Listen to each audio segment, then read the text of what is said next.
안녕하세요. 오늘도 사연 튜브를 찾아주셔서 감사합니다. 오늘의 사연 시작하겠습니다. 안녕하세요. 서울에 살고 있는 주부이자 두 아이를 키우고 있는 엄마입니다. 제가 이렇게 사연을 보내게 될 줄은 몰랐는데요. 저도 이번에 시댁과 한바탕 큰일을 겪은 사건이 있었는데 그 사건에 대해 사연을 보내볼까 싶어서 용기를 내서 쓰게 되었습니다. 저는 또래 친구들보다 일찍 시집을 가게 되면서 젊음을 그리 오래 맛보지 못하고 고생길에 들어섰던 여자인데요. 대학교에서 만난 남편과 연애를 하다 대학교를 졸업하자마자 결혼해 곧바로 아이를 낳고 지금까지 지내고 있습니다. 물론 남편과는 지금도 아주 잘 지내고 있어요. 하지만 그동안 있었던 시댁과의 문제가 주체할 수 없을 정도로 커지게 되면서 뻥 하고 터져버린 사건이 얼마 전에 있었는데요. 그건 바로 저희 신우와 시모라는 사람 때문에 벌어진 일이었죠. 바로 그 이야기를 지금부터 해볼까 합니다. 저는 20대 한창 창창한 나이에 이 집에 시집을 오게 되면서 친정집 살림도 챙겨야 했고 시댁 살림살이도 같이 챙겨야만 했습니다. 처음엔 버겁고 힘들었지만 그래도 남편 하나 믿고 꾹꾹 버텨왔는데 점점 지나치게 행동하는 신우와 시모로 인해서 더 이상은 참을 수 없는 지경에 이르고 말았죠.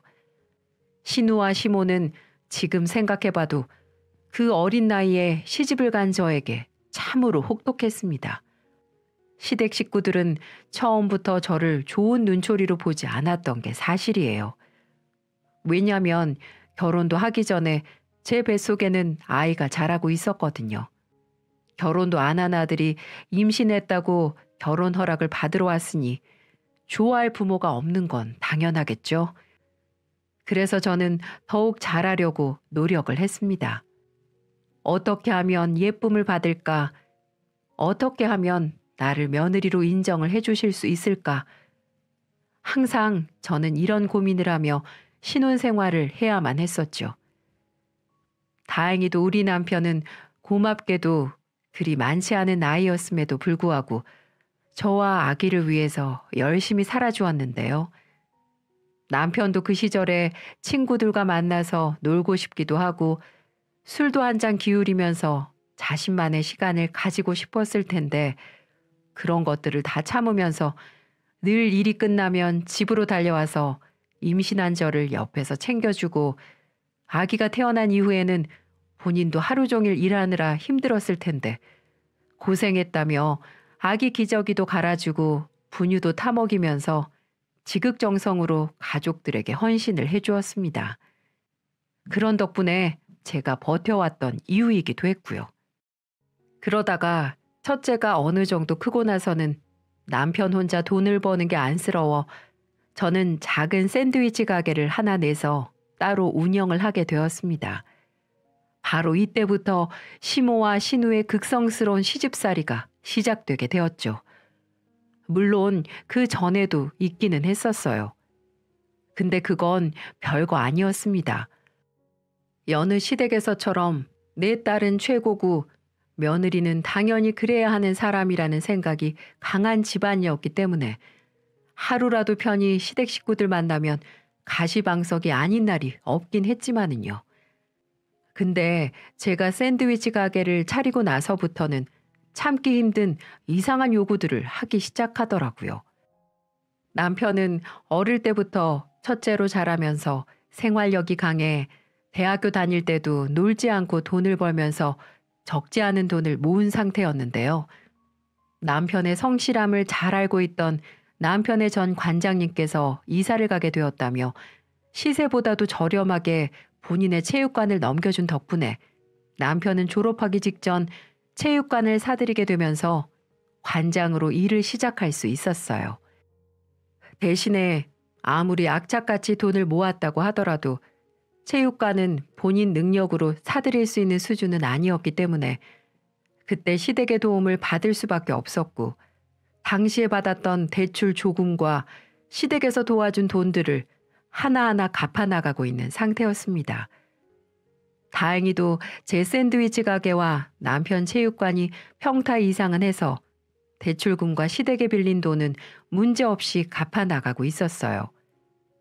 그렇게 시간이 흐르고 어느 정도 저희가 안정권에 접어드니까 하이에나처럼 살펴보고 있다가 하나하나 물어가기 시작하는 겁니다. 처음에는 아주 별것 아니었어요. 한 번은 가게에서 일을 하고 있는데 신우에게서 전화가 왔더라고요. 언니, 저 미안한데 이번 달에 카드값이 밀려서 그러는데 카드값으로 100만 원 좀 빌려줄 수 있어요? 다음 달에 월급 나오면 바로 드릴게요. 네? 아니, 이번 달 월급은 어쩌시고요?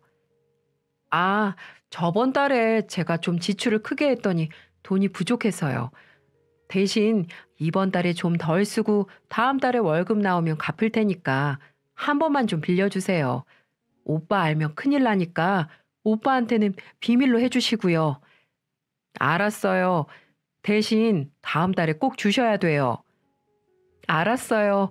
고마워요, 언니. 저는 갑작스레 전화가 와서 카드값을 빌려달라던 신우의 말에 한 번은 도와주었어요.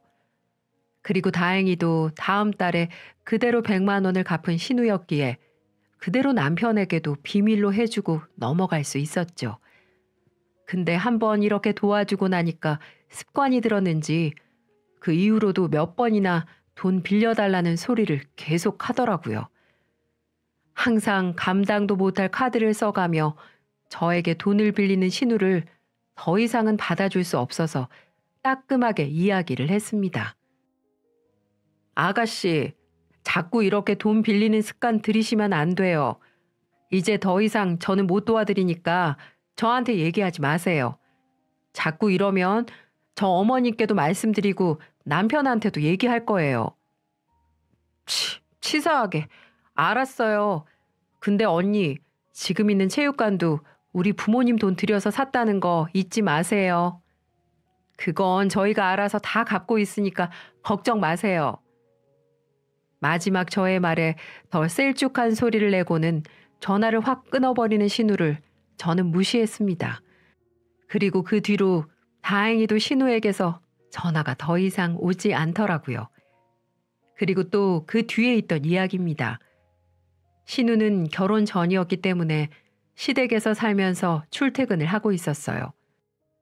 근데 직장을 옮기게 되면서 차가 필요한 상황이 되었죠. 근데 그때 시모한테서 전화가 오더라고요. 예, 우리 애 이번에 직장 옮긴 거 들었니? 네, 들었어요, 어머니. 그치? 들었지? 아니, 근데 얘가 전에 다니던 직장보다 멀어졌다고 차가 필요하다고 해서 말이야.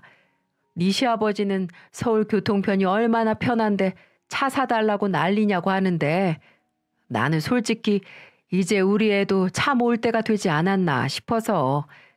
그러니까 니네 시아빠 대신에 니네가 차 좀 사줄 수 있니? 네? 저희가요? 저는 어머님의 황당한 요구에 좀 어이가 없었어요. 갑자기 신우의 차를 뽑아달라뇨.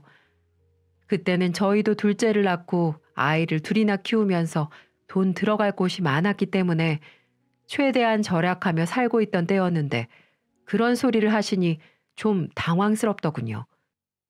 그래서 일단은 남편과 상의를 해보겠다고 하고는 전화를 끊었죠. 저는 그날 저녁 퇴근 후 들어온 남편과 바로 상의를 했고 신우 나이도 이제 20대 후반이 되었는데 차 한 대쯤은 있어야 할 것 같다는 어머니 생각이 틀린 건 아니라는 판단이 들어 차를 뽑아주는 걸로 결정을 했어요. 근데 저희도 여유가 넘치는 상황이 아니었고 신우도 장롱면허로 가지고 있다가 오랜만에 운전대를 잡는 거였기 때문에 좋은 차를 뽑을 필요가 없다고 생각했습니다. 그래서 중고 승용차 아반떼 500만 원짜리로 뽑아주기로 했고 그 생각을 그대로 신우와 시모에게 전했죠. 근데 정말 생각지도 못한 반응들을 보이는 겁니다. 언니, 좀 너무하는 거 아니에요? 중고차라뇨. 중고차 끌고 다니다가 길바닥에서 멈추면 저 어떡하라고요? 그래, 중고차는 좀 너무하지 않니? 남이 쓰던 거 우리 애가 쓰는 건 아무리 생각해도 찝찝하다. 그리고 500만 원? 내 딸이 너한테는 500만 원짜리밖에 안 되는 거였니? 진짜 해도 해도 너무하는구나. 어머니, 뭐가 너무해요? 요즘 500만 원짜리 차도 잘 굴러다니고 얼마나 좋은지 모르세요? 그리고 어머님 아시잖아요. 저 첫째 임신했을 때 200만 원짜리 마티즈 몰고 다녔어요. 200만 원짜리 차여도 고장 한 번 안 나고 운전하는데 아무 지장이 없었다고요. 그래도 생각해서 저보다 좋은 500만 원짜리 사준다는 건데 그걸 서운하다고 말씀하시면 제가 오히려 더 서운해요. 여봐, 이 시애미한테 말꼬리 잡는 거 아무리 그래도 그렇지. 얘가 너랑 같니? 얘는 직장 다니는 애잖아. 어머니, 저랑 아가씨랑 다를 게 뭔데요? 저도 아가씨도 서울 바닥에서 끌고 다니는 건 매한가지인데. 아무튼 중고 승용차 싫으시면 저희도 달리 방법이 없어요. 500만 원짜리 중고차 몰기 싫으면 지금처럼 대중교통 이용하라고 하던가요. 어머, 너네는 부부가 둘 다 사장으로 일하면서 뭐가 그렇게 짜니? 이럴 때 가족끼리 돕고 사는 거 아니야? 짜다뇨. 저희 지금 둘째 태어나고 지출이 얼마나 커졌는데요. 어머님도 아가씨랑 저희 애 아빠 키워보셔서 아실 거 아니에요. 게다가 요즘 옛날이랑 달라져서 돈 들어가는 것도 달라요. 그러니까 더 이상 말씀 말아주세요. 저희 이것도 큰맘 먹고 결정한 거니까. 저는 아예 새 차를 요구하는 신우와 시모를 딱 잘라 거절했습니다. 솔직히 여기에서 저희한테 무언가를 더 요구한다는 것 자체가 말이 안 되는 거였어요. 그냥 사주면 고맙다고 하면서 쓰는 게 맞는 상황이었죠. 제가 하도 단호하게 나오니까 더 이상 말은 못하겠고 알겠다고 하시더라고요. 대신에 저희도 중고 승용차라고 해도 괜찮은 걸로 꼼꼼하게 알아보고 사줬어요. 그랬더니 처음에는 마땅치 않아 했던 신우도 타고 다니면서 생각보다 괜찮은 것 같다며 나중에는 고맙다고 인사를 하던 거 있죠. 아마도 힘들게 버스, 지하철 타고 다니는 것보다 훨씬 편하니 그렇겠지만은요. 그걸 보면서 또 저희 부부도 뿌듯한 마음이 들어 사주길 잘했다는 생각을 했습니다. 그리고 저는 더 이상의 요구 없이 거기에서 끝날 줄 알았어요. 하지만 그건 저만의 착각이었습니다. 그게 다가 아니었어요. 신우는 한동안 차를 잘 가지고 다녔었는데 어느 날 갑자기 또 저한테 전화를 했더라고요. 근데 이번에는 엉엉 울면서 전화가 왔길래 전 무슨 일이 생긴 줄 알고 진정시키고 물었습니다. 아가씨, 왜 울고 그러세요? 무슨 일이신데요? 언니, 나 진짜 서러워서 엄마 때문에 같이 못 살 것 같아요. 왜요? 어머님이랑 무슨 일 있으셨어요? 아니, 나 진짜 결혼 생각 없는데 엄마는 자꾸만 결혼하라고 난리예요. 웬 이상한 남자를 소개시켜준다고 난리가 아니에요. 직업이 좋으면 뭐예요? 한번 만나봤는데 머리 다 벗겨지고 키도 165밖에 안 되는 난쟁이라고요. 언니 같으면 그런 남자랑 살고 싶겠어요? 계속 싫다고 했더니 저보고 집에서 나가래요. 집에서 눈만 마주치면 시집 못 가서 죽은 귀신 되겠다면서 사람을 아주 볶아대는데 너무 힘들어요. 어머니가 또 그러셨어요? 얼마 전에도 오빠가 잘 말씀드렸는데. 이유를 들어보니 저희 가족들이 모두가 잘 알고 있는 신우와 시모의 트러블이었습니다. 사실 저희 부부가 일찍 결혼을 해서 자리도 빨리 잡은 걸 보면서 시부모님은 많이 뿌듯해 하셨어요. 모두의 걱정 속에서 젊은 나이에 결혼을 했지만 둘 다 책임감이 강한 사람들이라 저희는 정말 악착같이 살면서 첫째도 키워내고 둘째까지 낳으며 체육관과 샌드위치 가게 운영에 힘을 썼거든요. 그랬더니 저희 나이 때 또래보다도 시작은 힘들었을지언정 지금은 가장 안정적이게 살아가는 모습을 보여줄 수 있었죠. 이런 모습을 보이니 저희 시어머니는 신우 걱정이 커져서 30대가 다 되도록 결혼도 못하고 있다면서 엄청난 닥달을 하곤 했었나 봐요. 그 모습은 저희가 보기에도 좀 너무하다 싶을 때가 많았기 때문에 신우를 좀 안쓰럽게 보며 시어머니를 말리곤 했었죠. 근데 신우도 그게 한계에 다다랐는지 점점 시어머니와 싸우는 정도가 커지더니 이번에는 결국 울면서 저한테까지 전화가 온 상황이었습니다. 저는 모든 사정을 다 알고 있었기에 한참 위로를 해주었어요. 근데 거기까지는 좋았습니다. 얼마든지 위로해 줄 수 있는 상황이었죠. 근데 갑작스럽게 당황스런 요구를 꺼내는 거 있죠? 언니, 나 이제 진짜 독립할 때가 된 것 같아요. 솔직히 지금 내 친구들 중에 엄마 아빠랑 같이 사는 애는 나밖에 없어요. 저 독립해야겠어요. 그래서 말인데 언니네가 저 오피스텔 좀 구해줄 수 있어요? 저 지금 돈 모아놓은 거 하나도 없어요. 맨날 카드값으로 다 나가서 적금도 하나 없는 상황이에요. 그러니까 언니, 우리 같은 여자잖아요. 여자는 여자 마음을 잘 알잖아요. 그러니 이렇게 부탁할게요. 30살 나이가 다 되도록 적금 하나 없이 살았다는 걸 아주 당연하다는 식으로 말하는 신우를 보면서 저는 어이가 없었고 위로하는 마음으로 가득했던 저의 속은 순식간에 또? 라는 마음으로 바뀌게 되었죠. 근데 같은 여자로서 시어머니에게 시달리는 그 모습이 보기 안쓰러운 적이 많았기 때문에 고민을 좀 하게 되더라고요. 하지만 자동차를 뽑아줄 때 그랬듯이 저 혼자 결정할 수 있는 문제가 아니었기에 저는 이번에도 남편과 상의를 해서 알려주기로 했어요. 남편과 상의한 결과 남편은 동생도 독립을 하는 게 좋을 것 같긴 하지만 우리가 집을 다 구해줄 수 없다는 게 결론이었어요. 그래서 신우에게 이야기를 했죠.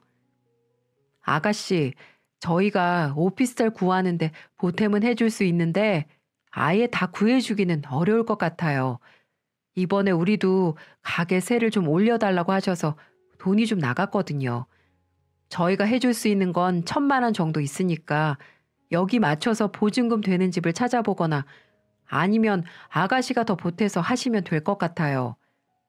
어머 언니, 1,000만 원이면 어디 나가서 월세살이 하라는 건데 서울 바닥에서 월세살이 하는 거 얼마나 힘든지 언니도 알잖아요. 게다가 저 모아둔 돈도 없다고 분명히 이야기했는데. 아가씨, 저희 이 돈도 정말 무리해서 드리는 거예요. 근데 이것도 싫다고 하시면 저희는 도와줄 수 있는 방법이 없어요. 아가씨 직장 다니니까 대출 될 거 아니에요. 물론 대출도 함부로 쓰는 건 아니지만 처음에 집 구할 때는 다들 그렇게 시작해요. 그러니까 아가씨도 정말 독립하고 싶으면 그렇게 하세요. 저는 좀 매정하게 보일지언정 단호하게 얘기를 했습니다. 왜냐하면 그렇게 해서라도 신우에게 돈 귀한 줄을 알려주어야 했고 경제관념을 심어줄 필요가 있다고 생각을 했기 때문이었죠. 그러면서 얼마나 아껴 써야 하고 돈을 모아야 할 필요성에 대해서 느끼길 바랬거든요. 남편도 저도 그 이상은 더 해줄 수 없다는 의사를 분명히 밝히고 나니 독립이 간절했던 신우이는 어쩔 수 없이 알겠다고 하면서 저희가 준 돈에 맞춰서 월세방을 하나 얻기로 했습니다. 그렇게 전 신우이 문제는 끝난 걸로 보였어요. 하지만 이제는 시모가 전화해서는 날 계란 볶듯이 볶아대는 거 있죠? 저한테 전화를 해서는 막 성질을 피우기 시작하는 겁니다. 야, 네가 우리 둘째 보고 독립하라고 꼬드겼어? 얘가 아주 헛바람이 들어서 독립하겠다고 난리야. 요즘 세상에 여자 혼자 오피스텔 원룸 같은 데 살면 범죄가 얼마나 힘든 줄 아니? 넌 뉴스도 안 봐? 네가 우리의 잘못되면 책임질 거야? 아주 지하고 피 한 방울 안 섞였다고 남처럼 대하는데 너 그러는 거 아니다. 참 이놈의 집구석 해줘도 뭐라 하고 안 해주면 삐지고 도대체 어느 장단에 맞추라는 건지. 그래서 저도 화가 나서 따지기 시작했습니다. 어머니, 제가 꼬드긴 게 아니라 본인이 먼저 이야기를 한 거예요. 전에도 말씀드렸는데 아직 아가씨가 홍기가 찬 것도 아니고 요즘 시대에 결혼 늦게 한다고 해서 큰 문제 되는 것도 아닌데 어머님이 좀 지나치게 닥달하셨잖아요. 그것 때문에 힘들다고 본인이 먼저 나간다고 한 거지 저희가 부추긴 적 없어요. 게다가 독립자금으로 1,000만 원이나 해줬는데 본인한테는 얼마나 이득이에요. 계속 어머님이 아가씨 독립하는 거 원치 않으시면 지금 계약금만 내놓은 상태이기 때문에 전부 돈 돌려주세요. 도대체 저보고 어쩌라는 거예요? 이게 어디서 훈수질이야? 이러다가 내 딸이랑 내 부모 노릇까지 다 할 기세다 너? 어? 어머님, 저는 아가씨 도와준 것밖에 없어요. 왜 저한테 이러시는 거예요? 그럼 어머님이 아가씨 독립 못하게 막으시면 될 거 아니에요. 내 말이라고는 귓등으로도 안 들으니까 너한테 말하는 거 아니냐. 내가 진짜 자식들 키워봤자 다 소용없어. 그럼 어머니도 포기하고 보내주세요. 이제 그 나이면 독립할 때 됐죠. 결혼을 하든 혼자 나가서 살든 독립하는 건 똑같은 건데 왜 그렇게 성하세요? 저 지금 일해야 해서요. 전화 먼저 끊겠습니다. 딸의 독립을 제 책임으로 몰아넣는 시어머니를 보면서 화가 나서 저는 전화를 먼저 끊어버렸어요. 그러고 나서도 어머님은 한참 저한테 뭐라고 했지만 저는 그때마다 맞대응을 해주며 받아주지 않았습니다. 그리고 나서 딸의 독립이 끝까지 저의 책임이라고 물고 늘어지던 시어머니는 점점 저에게 어이없는 행동들을 하기 시작하더군요. 게다가 이런 식으로 몇 번 도와주고 나니 신우도 덩달아 습관이 들었는지 이번에는 둘이 같이 와서 제 돈을 야금야금 뺏어가려고 하는 거 있죠. 갑자기 오피스텔에서 보증금을 500만 원을 올려달라고 했다며 신우는 그걸 저한테 달라고 요구했고 이번에는 시어머니가 합세해 시아버지가 요즘 생활비를 잘 안 준다면서 따로 매달 50만 원씩 보내라는 거 있죠. 참 어이가 없었습니다. 둘이 쌍으로 요구를 하는데 정말 마음 같아서는 둘 다 그 입을 꿰매고 싶은 심정이었어요. 저는 말도 안 되는 요구에 전부 다 거절을 했습니다. 남편에게도 이야기를 하니까 남편도 화를 막 내더라고요. 또 그랬단 말이야? 이거 이제 안 되겠네. 우리도 할 만큼 했어. 이렇게 아들 내외가 바등바등 살고 있는 거 알면 도와주진 못할 망정. 무슨 애도 아니고. 당신한테 미안하다. 앞으로 또다시 돈 요구하면 다 차단해버려. 나도 아버지한테 말씀드려 볼게. 아마 아버지도 이 사실을 알면 가만 놔두지 않을걸? 저는 남편의 말을 듣고 더욱 냉정해지기로 했습니다. 남편 말처럼 연락이 오면 니네들이 알아서 하세요. 라는 말투로 대응을 하기 시작했어요. 그러자 신우는 제가 그 500만 원을 빌려주지 않았더니 완전히 삐져서는 그동안 저한테 하던 연락도 아예 하지 않고 가족 모임이나 행사 때 만나도 아는 척도 안 하는 거 있죠. 나이만 30이지 생각하는 거는 아주 유치원생들보다 못한 쫌생이더라고요. 그런데다가 시어머니는 한술 더 떠서 어머니 생신 때 갖고 싶은 거 말씀하시라고 했더니 용돈을 보내주기 싫으면 오래된 TV나 좀 바꿔달라고 하시기에 괜찮은 걸로 해드렸는데 그것도 모자라 이번에는 금팔찌를 해달라고 하는 거 있죠. 그 모습들을 보면서 전 생각했습니다. 아, 이 사람들은 이렇게 도와줘도 고마움은커녕 그걸 이용해 먹으려는 기생충 같은 인간들이구나. 이런 생각을 다시 한번 하게 됐고 둘의 양심 없는 태도에 저는 화가 나서 한동안 저도 시어머니와 시누이에게 연락 일체를 하지 않았습니다. 수없이 전화가 왔지만 전화를 돌려버리거나 받았다가 바로 꺼버렸어요. 왜 그랬냐고요? 니네 전화는 받기 싫다는 안목의 표현이었죠. 그리고 만약에 이 두 사람이 우리 첫째와 둘째 태어났을 때 기저귀 하나라도 한 번이라도 사줬다면 이렇게까진 하지 않았을 거예요. 이 사람들은 첫째나 둘째한테 용돈도 한 번 제대로 준 적이 없었고 아기 용품이나 선물 같은 것들도 뭐 하나 이렇다 하는 걸 해준 적이 없었거든요. 근데 저는 그걸로 서운한 마음을 가졌다거나 우리한테 못한다고 해서 나도 딱 그만큼만 해줘야지 라는 생각을 가져본 적이 없었어요. 오히려 저는 다른 사람들에게 도움을 받는 걸 싫어하는 독립적인 성격이라 모든 걸 남편과 저의 손 안에서 해결하는 게 맞다고 생각해 지금까지 그렇게 살아왔습니다. 근데 이들은 그동안 제가 도와준 건 생각하지도 않고 해달라는 대로 다 해주지 않아 삐져서는 애 같은 모습만 보이니 정말 진절머리가 나더군요. 그나마 시아버지는 가끔 전화하셔서 남편에게 모든 얘기를 들었는지 그동안 미안했다며 한 번만 더 네 시애미랑 신우가 돈 요구하거나 괴롭히면 바로 전화를 달라고 하더군요. 바로 달려오신다고 하면서 말이죠. 어떻게 저런 시아버지 옆에 시모라는 사람과 시누이가 있는지 딱 봐도 남편은 시아버지를 닮고 신우는 시어머니 닮은 꼴이었어요. 어쩜 못난 사람은 못난 것만 닮는다더니 딱 그 꼴이었습니다. 그래도 시아버지가 앞으로 방패막이가 되어준다니 얼마나 고마웠는지 몰라요. 그렇게 우린 한동안 서로 왕래 없이 냉정기를 갔다가 제가 몸살이 심하게 걸려 아프게 된 날이 있었습니다. 그전부터 몸이 으슬으슬 춥더니 아주 호되게 감기 몸살이 와버렸죠. 어쩔 수 없이 샌드위치 가게까지 며칠 접고는 집에 틀어박혀서 있는데 애가 둘이나 있으니 집에서 쉬어도 쉬는 것 같지가 않더라고요. 그래서 고민을 하다가 남편도 본인 집에다가 이야기를 해보자고 해서 큰맘 먹고 시어머니에게 전화를 했습니다.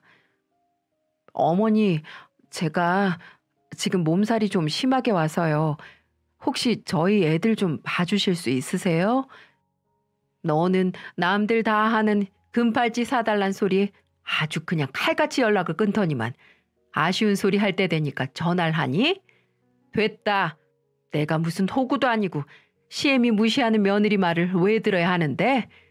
시애미랑 신우한테 안 쓰고 아낀 돈으로 도우미 구해다 써라. 나는 돈 없고 힘 없어서 애들 봐줄 여력도 없으니. 시어머니는 눈물이 날 만큼 서운하게 이야기를 해버리더니 그 뒤로 전화를 확 끊어버리던 거 있죠. 정말 황당하더군요. 남의 새끼 손주들도 아니고 지 손주들인데도 불구하고 금팔찌 안 사줬다고 도우미 구하라뇨. 그게 시애미가 할 소리라는 생각이 드시나요? 정말 내가 이런 대우 받으려고 이 집에 시집 와서 그렇게 힘들게 살았나 싶더라고요. 저는 이 이야기를 남편한테 해버리면 불같은 성격의 남편은 그대로 시댁으로 달려가서 한바탕 할 것 같아 저만 알고는 끝내버렸어요. 그 전에 이미 남편이 시댁에 화를 많이 냈었고 그때마다 온 집안에 있는 물건을 다 내던져버릴 기세의 모습을 몇 번 보였기 때문에 이번도 그럴까 싶어 참았습니다. 하지만 이런 저의 노력이 무색해지게 얼마 안 돼 남편이 아닌 제가 불같은 화를 내게 되는 상황이 닥치게 되었어요. 제가 어머니에게 말하던 날에 바로 며칠 뒤가 신우의 생일이 있던 때였는데요. 저는 그날 그렇게 시어머니와 한바탕 하고 나서 마음의 병까지 얻어 더 몸이 나빠져 있는 상태였습니다. 그래서 남편도 평소보다도 일을 일찍 마치고 집에 들어와 애도 봐주고 저도 간호하고 있었는데 밤 12시가 다 돼가는 시간에 갑자기 신우와 시모가 저희 집에 들이닥치는 거 있죠? 분명 몸살 때문에 몸이 힘들다고 애까지 맡길 수 없냐고 어렵게 말한 저에게 심한 냉대를 한 걸 까먹은 건지 아니면 그날과 이어지는 갈굼을 행하러 온 건지 어디서 1차로 술을 거하게 마시고 왔는지 갑자기 들이닥쳐서는 시누이의 생일상을 차리라고 난리가 아니더군요. 분명 이들은 술 한잔 하다가 제 얘기가 나와서 골탕 먹이려고 쳐들어왔을 겁니다. 얘, 오늘 무슨 날인지 알지? 아주 그냥 이번에 얘 31살 먹은 기념으로 특별하게 생일 보내야겠다면서 하도 성화를 부려대서 데리고 왔다. 얘 생일상 좀 얼른 차려봐. 케이크까지 지 손으로 사와서 어찌나 성한지. 이참에 며느리 음식 맛 좀 봐보자꾸나. 그리고 이것 받아라. 술이다. 이거 시원하게 냉장고에 좀 넣어놓고. 네? 어머니, 지금 시간이 몇인 줄 아세요? 12시예요, 12시. 지금 애들 한참 잘 시간인 거 모르세요? 아유, 내가 말했잖아. 오늘 우리 딸 생일이라고 생일 파티를 오빠 집에서 하고 싶다는데 그럼 어쩌니? 넌 그것도 못 해줘? 그래요, 언니. 나 이번에 31살 생일인데 생일상 좀 차려봐요. 없으면 배달 음식이라도 시키면 되지. 왜 그렇게 죽상을 하고 그래요? 아, 아가씨, 어머님, 제발 생각을 하고 행동하세요. 지금 시간이 12시가 다 돼가는 시간이에요. 미리 얘기를 한 것도 아니고 어머님께는 제가 그저께 전화해서 아프다고 애들 봐달라고 했던 걸 아주 가볍게 무시하셨으면서 아가씨 생일상을 차리라고요? 도대체 왜 그렇게 저를 막대하세요? 제가 어머님이랑 아가씨 종이에요? 하녀냐고요? 아이고, 소리 지르는 거 보니까 힘이 남아도는구만 뭘. 너는 운동선수나 했던 애가 뭘 그렇게 한 번 아픈 걸 가지고 애까지 봐달라고 요란을 떨어? 그렇게 골골대가지고 어디다가 써먹니? 그러게요, 언니도 참. 언니 아프다고 엄마한테 애들 봐달라고 했어요? 양심도 없어라. 언니는 우리 엄마한테 용돈을 보내주길 해요. 뭘 하길 해요?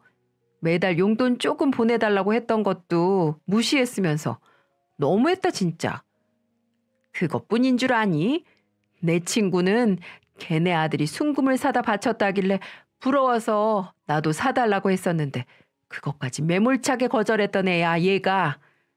어머 너무했네. 너무했어. 언니 진짜 그러는 거 아니에요.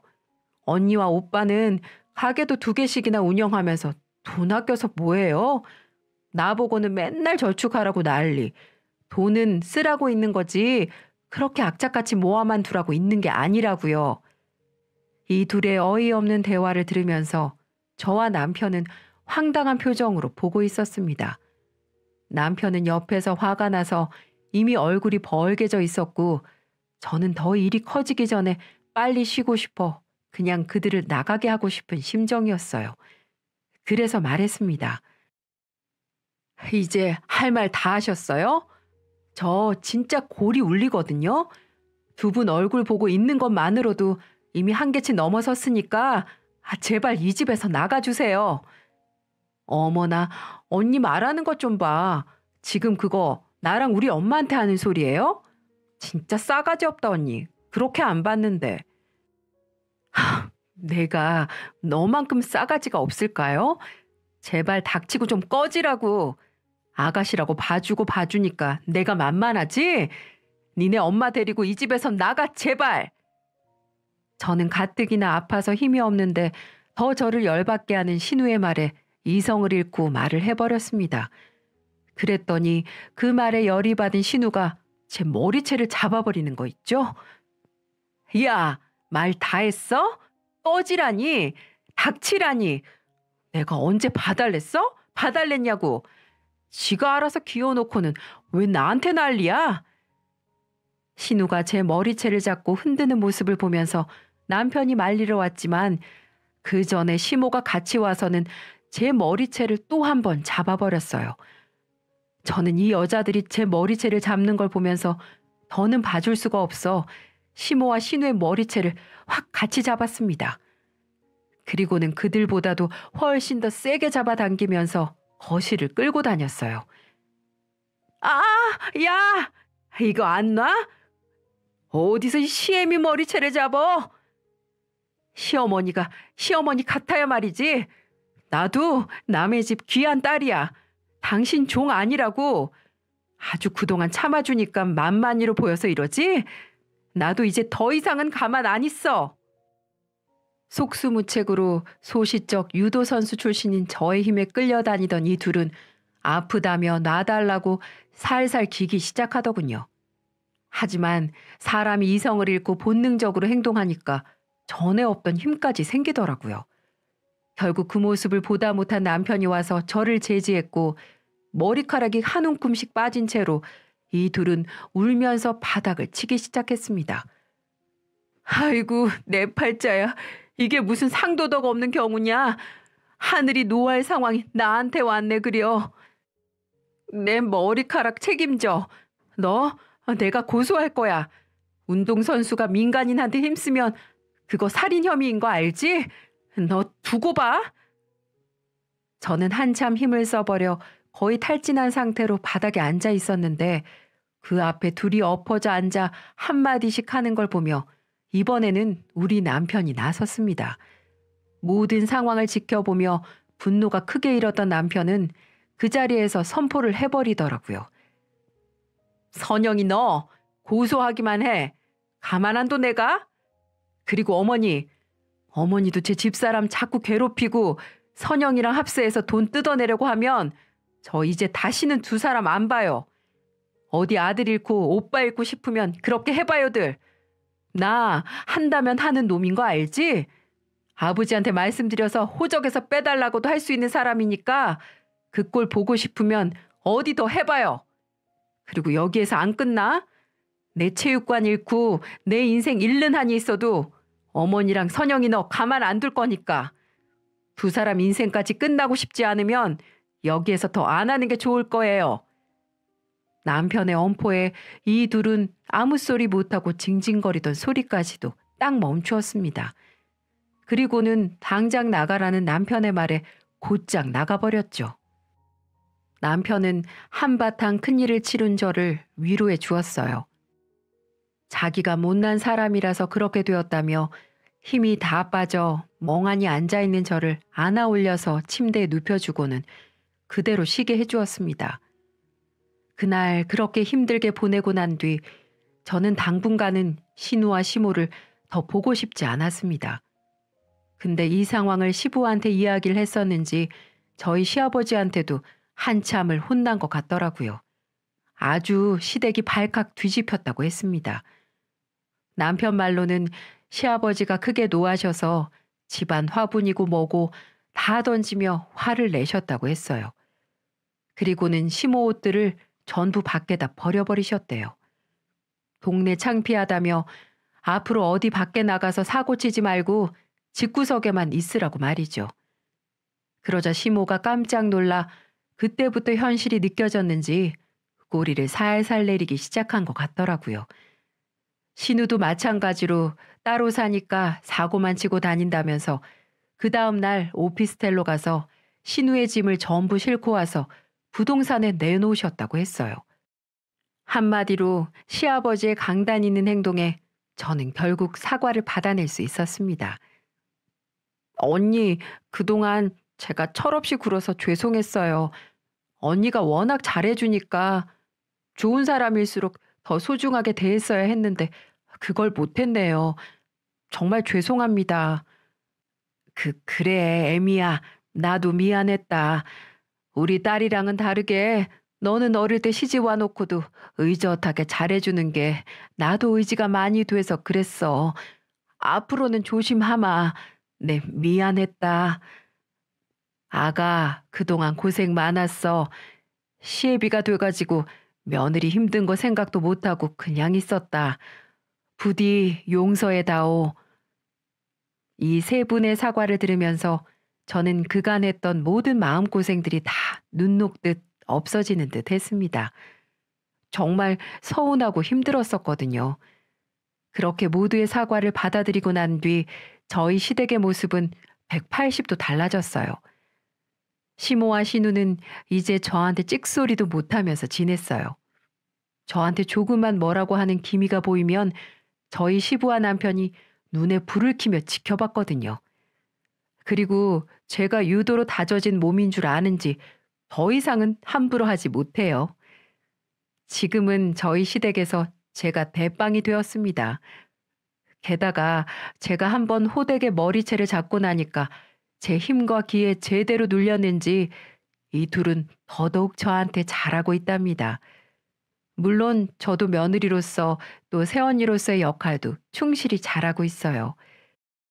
그리고 시누이에게 보증금 도와준 1,000만 원도 되돌려 받을 수 있었고, 시아버지가 신우 중고차 사준 돈 500만 원, 정신적인 피해 용돈 500만 원 주셔서 500만 원 더 받을 수 있어서 얼마나 좋았는지 몰라요. 아무리 봐도 우리 시아버지는 정말 현명하시고 좋은 분 같지 않으신가요? 그렇게 한바탕 큰 사건이 벌어지고 저희는 전과는 달리 더 화목하게 지낼 수 있게 되었죠. 참 우습죠. 사람이라는 게 별거 아니더라고요.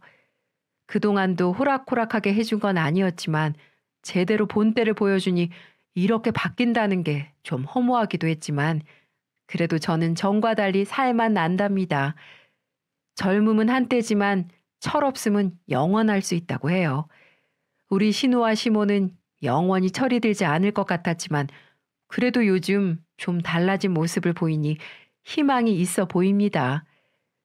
여전히 재벌은 남 못 주고 의도치 않게 가끔 저를 힘들게 할 때도 있지만 그건 전부 제 안에서 수용이 가능한 선이라 잘 지내고 있어요.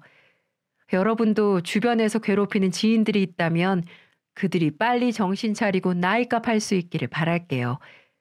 그리고 모두가 화평하게 행복하게 잘 살기를 기원하겠습니다. 지금까지 저의 웃기고도 행복한 사연 들어주셔서 감사합니다. 다들 건강하세요.